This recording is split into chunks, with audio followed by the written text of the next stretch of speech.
Hi tears, இன்றைக்கி unit 6 syllabus cover பண்ணுற மாதிரி 6th டேர்ம் 3ல் பண்டைய கால தமிழகத்தில் சமூகமும் பண்பாடும் அப்படிங்கிற லெசன் பற்றி பார்க்கலாம் வாங்க. இன்றைக்கி அந்த லெசனில் முக்கியமாக ஒரு 2 டாபிக் பற்றி தெரிஞ்சுக்கலாம். சங்ககாலம் அப்படின்னா என்ன, சேர சோழர் பாண்டியர்களோட ஆட்சி முறை எப்படி இருந்துச்சு அப்படின்னு சொல்லி தெரிஞ்சுக்கலாம். சங்ககாலம் அப்படின்னா புலவர்கள் ஒன்றாக இணைந்து பாடல்கள் இயற்றக்கூடிய காலத்தை தான் நம்ம சங்ககாலம் சொல்கிறோம். இந்த சங்ககாலம் இருந்ததற்கான சான்றுகள் இன்றளவும் நம்மள்கிட்ட இருந்துகிட்டே தான் இருக்குது. அது என்னென்ன அப்படின்னு பார்த்தோன்னா 8 தொகை நூல்கள், 14 கீழ்கணக்கு நூல்கள், 14 மேற்கணக்கு நூல்கள், 10 பாட்டு நூல்கள், இதெல்லாம் நமக்கு சான்றாக இருக்குது. சங்கம் அப்படிங்கிற சொல்லோட பொருள் என்ன அப்படின்னா புலவர்களின் குழு அப்படின்னு சங்க காலத்தில் சொல்லப்பட்டிருக்கு. இந்த சங்கம்ங்கிற சொல் யாருடைய காலத்தில் அதிகமாக பயன்படுத்தப்பட்டிருக்குன்னா மதுரை பாண்டியர்கள் காலத்தில் அதிகமாக பயன்படுத்தப்பட்டிருக்கு. மாதிரி சங்க நூல்கள் அந்த காலத்தில் பனையோலையில் எழுதப்பட்டிருந்திருக்கு. அந்த பனையோலையில் எழுதப்பட்ட சங்க நூல்களை மீட்டு வெளியில் கொண்டு வரணும் அப்படிங்கிறக்காண்டி ஒரு 3 பேர் அரும்பாடு பட்டிருக்காங்கன்னே சொல்லலாம். அவங்க யார் யார் அப்படின்னா உவே சாமிநாத ஐயர், தாமோதரன் பிள்ளை, ஆறுமுக நாவலர். மாதிரி சங்க நூல்களை வச்சு சங்க காலம் எவ்வளவு சிறப்பாக இருந்துச்சுன்னு சொல்லிட்டு நம்மளால் தெரிஞ்சுக்க முடியுது. அடுத்து மூவேந்தர்களை பற்றி பார்க்கலாம். அதில் முதல்ல சேரர் பற்றி பார்க்கலாம். இந்த சேரர்கள் முதல்ல எங்கே ஆட்சி செஞ்சாங்க அப்படின்னா வடக்கு திருவிதாங்கூர்.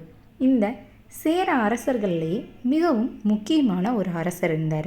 அவர் தான் சேரன் செங்குட்டவன். இவர் எந்த இடத்துல முதல்ல படையெடுப்பு செய்தார் அப்படின்னா வட இந்தியாவில் படையெடுப்பு செய்தார். இவர் தான் பத்தினி தெய்வ வழிபாட்டையும் கூட அறிமுகம் செய்தவர். இந்த சேரன் செங்குட்டவனோட தம்பி தான் இளங்கோவடிகள். இளங்கோவடிகள் நமக்கு யாருன்னு தெரியும். அவர் தான் சிலப்பதிகாரத்தின் ஆசிரியர். அதே மாதிரி சங்க இலக்கியமான பதிற்றுப்பத்து நமக்கு சேரர்களுடைய நிறைய தகவல்களை சொல்லுது. 8 தொகை நூலான பதிற்றுப்பத்து சேரர்கள் யார் கூடலாம் அந்த காலத்தில் வணிகம் செய்தார்கள் அப்படிங்கிறத பற்றியும் விரிவாக நமக்கு சான்றோட விளக்குது. அதே மாதிரி சேர அரசர்களில் சேரல் இரும்புரை அப்படிங்கிறவர் முதல்ல நாணய வெளியீடு செய்தார். இந்த நாணயங்களோட குறியீடாக இருந்தது வில்லும் அம்பும். இதோட சேரர்கள் பற்றின தகவல்கள் நமக்கு முழுமையடையுது. அடுத்து நம்ம பார்க்க போகிறது யாருன்னா சோழர்களும் பாண்டியர்களும் பற்றின தகவல்கள். அடுத்து நம்ம யார் பற்றி பார்க்க போகிறோன்னா சோழர்கள் பற்றி பார்க்கலாம். சோழர்கள் ரொம்பவே ஸ்பெஷல்னு சொல்லலாம். ஏன்னா அவர்களுடைய காலத்தில் நிறைய கட்டிடங்களும் நிறைய கோயில்களும் ரொம்ப அற்புதமாக கட்டப்பட்டுச்சுன்னே சொல்லலாம். முதல்ல இவங்களோட ஆட்சி எது வரைக்கும் பரவி இருந்துச்சுன்னா திருப்பதி வரைக்கும் பரவி இருந்துச்சு. சோழ நாட்டோட மையப்பகுதியாக எதை சொல்கிறாங்க அப்படின்னா அந்த காவேரியோட கழிமுக பகுதியை சொல்லலாம். ஏன்னா காவேரி ஆற்றின் குறுக்க கல்லணையை ரொம்ப அழகாக கட்டினவர் தான் நம்ம கரிகாலன். இவர் சோழ அரசர்கள்லேயே மிக சிறந்த அரசர்னு கூட சொல்லலாம். ஏன்னா போர் திறமையிலையும் கல்லணையோட அமைப்பும் இன்றளவும் பேசப்பட்டு வர ஒரு விஷயம் கூட சொல்லலாம்.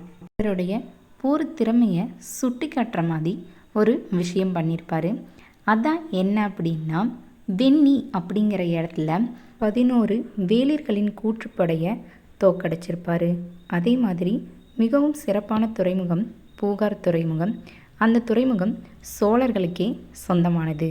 சங்க இலக்கியமான பட்டினப்பாலை சோழர்களுடைய சான்றுகளை நமக்கு அழகாக எடுத்துக்கோருதுன்னு சொல்லலாம். அடுத்ததாக நம்ம யாரை பற்றி பார்க்க போகிறோன்னா பாண்டியர்களை பற்றி பார்க்க போகிறோம். பாண்டியர்கள் பொதுவாகவே தென் தமிழகத்தை ஆட்சி செய்து வந்தவங்க.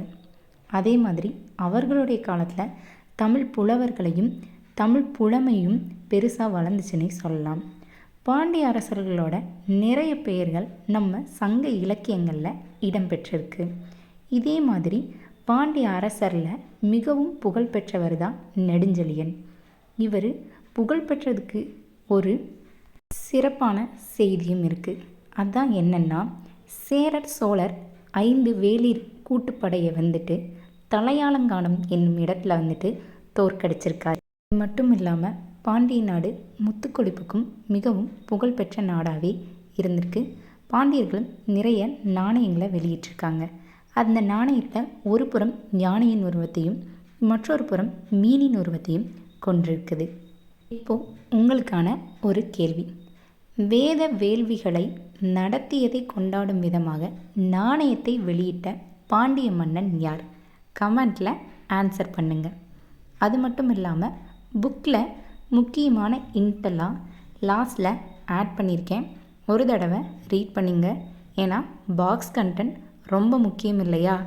இதோட இந்த வீடியோ முடிவடையுது.